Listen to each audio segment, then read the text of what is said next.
Everybody, I'm Monty. Channel 5 is reporting that Australia is whiter than the moon. What? And I'm 360. And I just found out that Jonah Hill has more cuss words in his movies than Samuel L. Jackson. Oh, wow. Okay, wow. That I did not know that. I would have never thought that at all.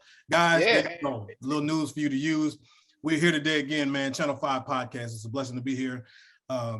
Really want to get to this topic, really want to talk about this. And I had to call, he was nice enough, one of my first episodes when we first started doing the shows back in the day. He came on, he's a pro, he's a radio voice on the radio on 702.5 FM. He's also a spoken word poet as well. My brother Will is here, man. 360. How you doing, brother? I'm good. How about yourself, man? How you feeling today? Hey, man, good. Can't complain. God is good, man. I'm excited. I appreciate you coming on, guys. And what I love about this new show that I'm doing, you know, we were kind of topical based on the other shows, but now we can kind of cover everything. And when news breaks or there's a story we want to do, we can kind of just jump right into it. You know, we talk to a lot of musicians and business people, but of course, unless you've just been totally living on the rock, we had a terrible tragedy happen throughout over the weekend where 10 people lost their lives in Buffalo at a shooting at a supermarket. And before we even go any further, I want to show respect and read the names very quickly for these people because they are important to us. Celestine Cheney, age 65, Roberta A. Drury, age 32, Andre McNeil, age 53, Catherine Massey, age 72, Marcus D. Morrison, age 52, Hayward Patterson, age 67, Aaron Salter Jr., age 55, Geraldine Talley, age 62, Ruth Whitfield, age 86, and Pearl Young, age 77. So we are kind of in the aftermath of this, but it is still a very pressing issue. President Biden has been on the scene to talk, and there's been a lot of reaction to that tragedy. Can I get your initial thoughts when you heard of another senseless tragedy, and then you kind of heard the nature of this? What was your feeling, sir? My feeling was it spilled over now. You know what I mean? Because before, if you think about, mass, shooting and mass tragedies prior to now, people always say, well, you can always, let's play a game. What race do you think they were? Or, stuff like that. Or like, the victims, even to that point, like, and you've never heard like a real mass shooting dedicated just towards blacks. Yeah. You see what I'm saying? So like, I was like, now it's spilled over. You know what I mean? Coming from like, Wisconsin, when, in Kenosha, where I'm not even gonna mention his name because he got off, you know what I mean? Even though he shot his own kind per se, right. You know what I mean? It was at a rally in, response to something along with, Black lives and things of that nature. And now it's spilled over, that hatred has spilled over into somebody doing a calculated massacre. Yeah. You know what I mean? Something along those lines. So I was like, it spilled over. That was my initial reaction to it. Like, dang, it's spilled over now. Yeah. That's a good perspective on that. I'm hesitant, I should say, to even say the person's name, but I'll say this: the alleged shooter, we're finding out, had a manifesto, was basically targeting Black people, drove 200 miles, allegedly, we have to say that, allegedly, you have to, to Buffalo, to a predominantly Black neighborhood, and targeted African-American people. Everybody I read on that list was African-American. And he carried out a task. And I'll tell you what, man, when this story first broke, it was crazy because I saw, videos were kind of popping up real fast. And I saw a video of them putting the suspect in custody. And I didn't even think that was him. I thought it was just a guy there because they were so gentle with him. So, it was just so casual. And I was like, and I remember saying to myself, well, I wonder who did this. And then I found out, right. And here we go again with. Now that. Go ahead. Now that that as always, you know what I mean? Because you had like Dylan Roof, who went into like the church and did some shooting. Then they allegedly took him to go get Burger King or McDonald's or something along those lines. And, these are people that, They heavily armed. They're always heavily armed and get handled with care. Yes. But yet, you look at the names on my shirt here. These are all victims, from Breonna to Freddie Gray to, you know what I mean, to Eric Garner. Like, these are all victims, unarmed victims. Unarmed. Yes, sir. You know what I'm saying? Victims, not suspects. Unarmed victims. Most too police handling, but they handle them with such gentle care. All the while, you know, in the first video that they had to take down, is bodies of victims in the background. Yeah. While he's being gingerly handled. Listen, and the thing is this is what I don't understand. You know, we saw how they're manhandling George Floyd, and they're grabbing, and little Elijah McClain, 140-pound boy, you got 3 men on him, and all this. If I'm an officer, if I come on the scene and there are bodies on the ground, to me, if you just start shooting, I'm not going to even fault you then, because you feel like you're in a war zone. But they come into these situations, are you all right? Do you want to come out? You can come out with your hands. And it's like it's such a different reaction where he's got on body armor, guns are blazing, and it's just as gentle and as calm. That's why I don't understand. And he had already taken out an officer of the law, being this plan. You know, he was a security guard. But the fact that he was an ex-officer of the law, retired, the fact that he was just, you know, not of the complexion of protection, then they didn't even come in that as a hostile situation. Like, he already tried to thwart the whole thing, but his whole idea was just taken aback because he didn't know that this guy was covered in body armor. Similar to like the guys in North Hollywood when they were doing the robbery back in the day. You see how long it took them to take them down. I remember that. You know, you know. But then again, they come to this situation gingerly handling him, and he's already got 10 bodies under his belt. And it was said that he was going to keep going down. If he hadn't gotten caught right then, he was going to keep going down this same heavily Black populated area. These victims were from 32 to 86. These are elderly victims. These are somebody's mamas, grandmamas. You know, Medeas, pawpaws, mamas. Like, these are people who are out there who've gone through life, probably having to go through some other madness, dealing with racism, and to get taken out like this in 2022, when they already had this dude under investigation. This ain't even alleged. The same one, they said he was under investigation for making a threat for a shooting at his school. So they took him and gave him mental evaluation and let him go back and released him back into society.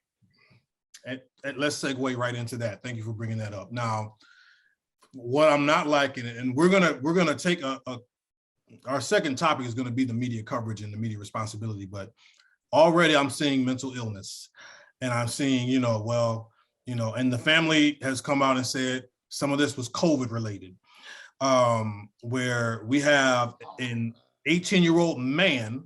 I'm not going to call him, he's a man, is a legal man who wrote a long manifesto and premeditatedly drove 200 miles to do this. And I'm just seeing a lot of reports of mental illness and what was, maybe that's the cause and all of these things, when, there are, perpetrators of a different skin tone, and it's always, the alleged murderer, what I'm saying? It's always the adult, the 18-year-old man, the 18-year-old woman. But I'm seeing a very different narrative about that. And it really is grating on me, where it seems like people are going out of their way to immediately try to, let's wait and let's see. When, again, as you could tell, 360, you already know, for us, we don't get that benefit of the doubt. We do not. We absolutely do not get that benefit of the doubt, like, at all. And the sad part about it is, well, like you say, we're segueing to the media coverage. That is them putting a pre-spin on it already. They're already poisoning possible jurors, because he's going to get a jury of his peers. And so now they're looking at him as a young, tender age, mentally affected young boy. He's a victim of COVID brain. He was trapped in the house for too long. And now his mind, everybody was trapped in the house. Thank you. And you don't see anybody else going out just writing, N-word on the top of their gun and this manifesto, white supremacist manifesto, and writing other things like, make sure we don't right our wrongs by genocide, and whatever their little philosophy was all written on his gun. So he premeditated all of this. This is not a mental breakdown where he just snapped. No, he did thought into all of this. He scoped the area to see who's going to be in this area. Yep. It's more of them over here. That's like going to Walmart in one of our, heavily populated urban, quote unquote, urban areas, not knowing you're going to run into all of the Medias. Yep. You're going to do that. So he went to do fish in a barrel, type of hunting reconnaissance on his whole get down. So this is not a mental breakdown. And us as the media need to stay focused on that, focused on the fact that his premeditation was behind this. He cannot get away with this, the kid in Kenosha. Yeah. He cannot. He cannot. I didn't mean to cut you off, but that's the key, because now if we're understanding what some of his manifesto, which I read, talks about, is that he says, he listened to various outlets.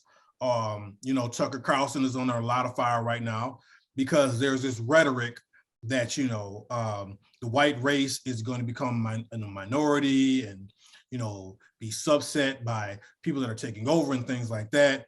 And he said, in his manifesto says, my mind was awoke to that now, and I see that I have to make a response and things like that. And I want to highlight something real quick. I saw on Twitter, I had to repost, it was amazing. An Indian woman, she's a celebrity, Padma Lakshmi, she wrote and said, questions for the people who are scared of becoming a minority.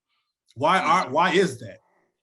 Why are you scared? Are minorities treated differently? You know what I'm saying? Right, exactly. Hey, if you're that worried about it, there has to be a reason why, because as the minority, your power depreciates. As the minority, the majority is going to look at you different and less than. So you don't want to enter the same phase that you've been putting people through your entire existence. Yeah. You know what I mean? With your privilege, because your privilege comes from you being the majority. See, they've told us for so long, no, there's no difference. It's fine. It's fine. When we know the truth. But now that there's, even if it's perceived or not, a shift, now we see this outbreak of people that feel like, oh no, we got to do something about this. We can't have this. And I thought we was equal. I thought everything y'all been telling us for years, oh, y'all just making it up, playing the race card, all that stuff. But now we see the difference. So now that their hidden race card is exposed, yes, the one that they got us, their trickery is exposed. Their hidden fifth ace in the deck that they have, that they're walking through life with, the fifth ace in the deck. You know what I mean? Now there's a chance that somebody else may get a hold of it. Now you're like, oh, we cannot become the minority. But the thing about it, I don't even want to get into my whole philosophy. And the still thing about it is the next people coming up and still not even us. Yeah. So why are you coming and shooting us up when we're not even the next minority to become the majority takeover? Thank you. I don't understand. That philosophy, I always bring up the Civil War, and how I always tell people, do y'all realize the folks in the South fighting for slavery, most of those people didn't even own slaves. It was just the mindset, you better hurry up because you want these slaves taking your job. They're going to take over and things like that. And these people were fighting the war for this stuff. Yes. On a threat that's not real. And like you said, we're not even next up on the top. But you know what fear stands for: false evidence that appears real. Yeah. That's all it is. They instill fear into people to make them think something's going to occur, because that's what it is, the anticipation of it. That's why we go to haunted houses. That's why people watch horror movies. You know what I mean? You want suspense thrillers because you want to be on the edge of your seat, afraid that things are going to go, wow, right in your face. And you're trying to get it and anticipate it, but you can't. That's because it's the thought of it that's it. Yeah, no, that's true. And so guys, I wanted 360 on specifically because he, like I said, he is a radio host and he's in media. I'm in media, and different kind of outlets and things like that. And like I said, there's some backlash coming on different right-wing political outlets and things like that might have gave this young man some impetus to do this. And so I want to ask you, man, in media, what truly is our responsibility? Because we kind of look now, especially in the news, everything's so partisan. You got your left and your far left, you got your right and your far right. And they're just kind of doing this gotcha thing. Well, y'all did this. Well, you guys did that. And you know what I mean? And things like that. And at the heart of it, I thought we're supposed to try to tell the truth regardless. That's me. Yeah. I feel like, whether it's going to kind of maybe burn me on, I'll hold Black folks accountable for some things, just like I'll hold white people, Hispanic people. That's what I believe. What is your belief of what the media is supposed to really, truly do at the heart of it? The media, to me, is that conduit between the people who are close to being in the know and those who are completely out of the loop. So what it is to me is it connects those two together. And it's supposed to be in truth. It's supposed to have and consist of the integrity of not giving you the telephone, type of information transference. It's supposed to be eliminating that. You know what I mean? So it's like where you hear one thing and then you report another. No, the media is supposed to give it to you. We're supposed to give it to the people exactly how we got it. Yeah. You know what I mean? Without any, paraphrasing, without the, the maybe it might be or allegedly. We're supposed to say with factuality what's happening.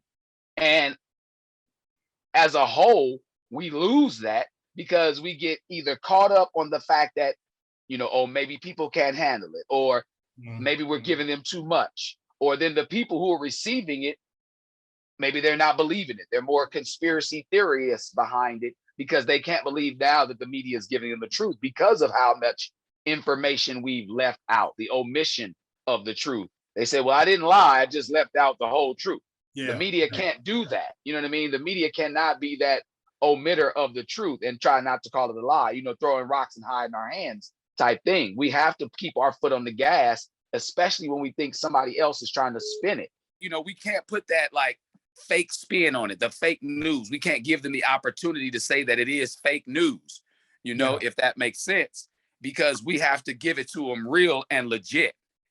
And if we don't, then that's when we continue to lose our audience, because the authenticity of what the information we're giving them, they're going to go to the tabloid type of information just because at least they're giving you a whole lot more info than what we are. We're hiding a lot from them, whether it's for their own good, we think, or whether it's for the fact that we don't have all the information and we just want to try to give you a little tidbit of it. Like, we have to be responsible to get the info to deliver it to the people. If not, then we're selling ourselves short and them as well as our audience.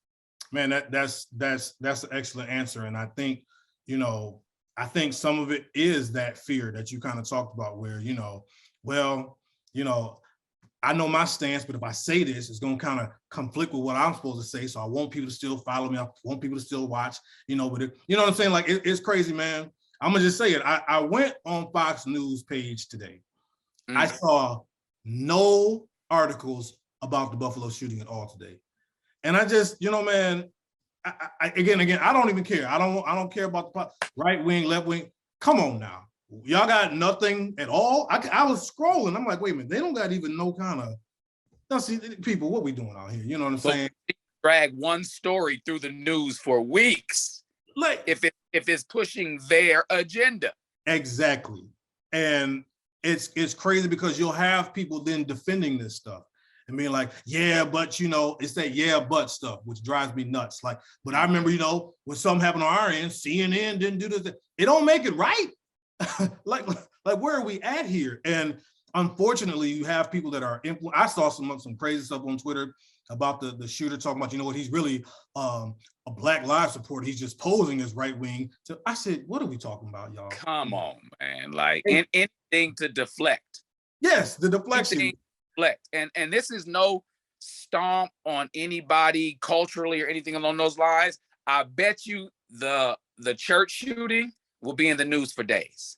Yeah. See, it's been in our local news for 2 days already. Yeah. Right. And it will be again, probably because the shooter was from here per se. But at the same time, now that's catapulted beyond Not saying that one life is, that one life lost is not a, a bad thing. Yes, it is. Yeah. But they were able to subdue this person, tie him up.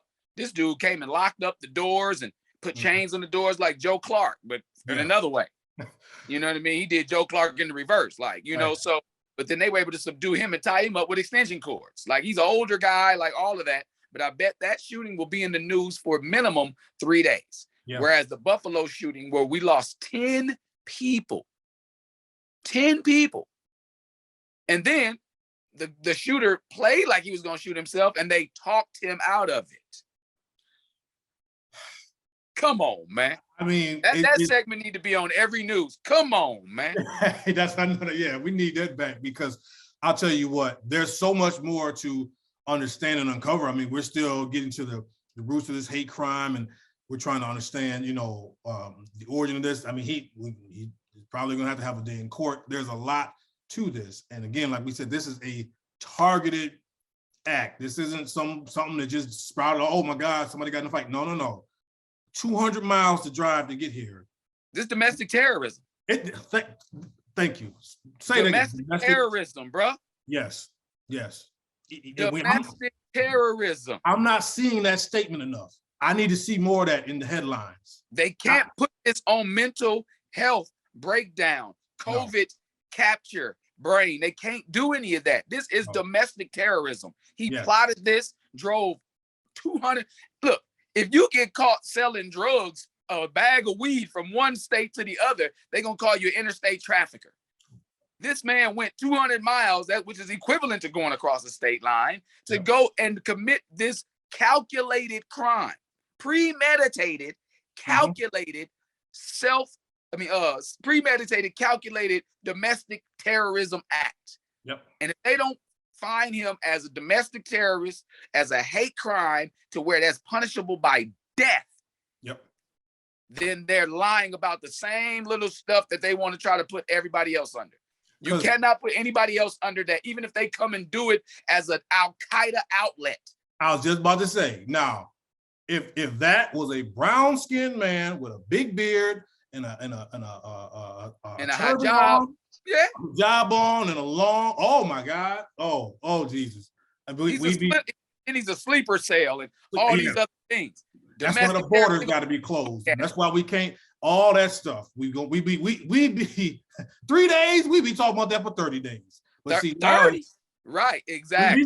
Wouldn't be no mental illness then. No. But they waterboarding him and everything. They don't even know he's at a remote site at that point. Yeah, we wouldn't even know his whereabouts by this point. But see the difference, and that's what this is about, man. That's what this show is for, man. And I mean, we could stay on this all day, man. But I wanted to really hit this. Do you have any other thoughts before we go, man? Because this we're just getting to the crux of this. There's so much more we got to get to this. But there's any other thoughts you have, 360? I really just appreciate the fact that you brought the question to the table of like, what is our responsibility as the media?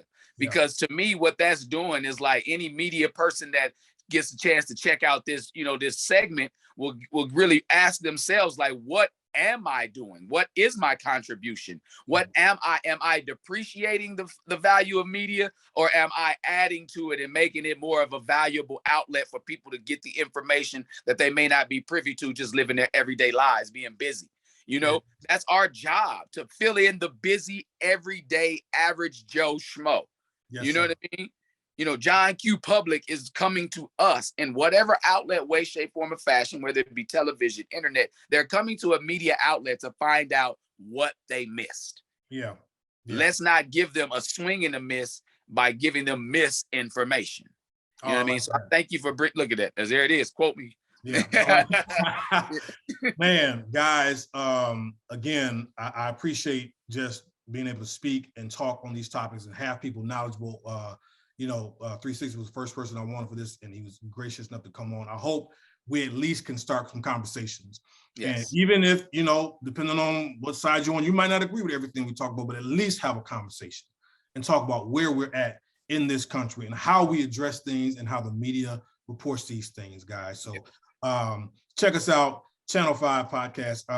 We're here on the Mighty Sharp Network and things like that. We got more shows coming, but sometimes, we can have some laughs sometimes, but sometimes we got to talk some serious talks. And I appreciate my brother coming on, man. Blessings to you, man. I know you're gonna be out there doing your thing as well. You know what I'm saying? Keeping the good work going. But check us out, man. You guys know what to do. All right. I want you to be blessed. Stay sharp. Appreciate you, brother. Appreciate you having me on, man. Peace and blessings your way, man. Thank you. Brothers, how you doing? Sisters, are you all right? The world's going crazy. Things just aren't right. Brothers, how you doing? Sisters, are you all right? The world's going crazy. Things just aren't right.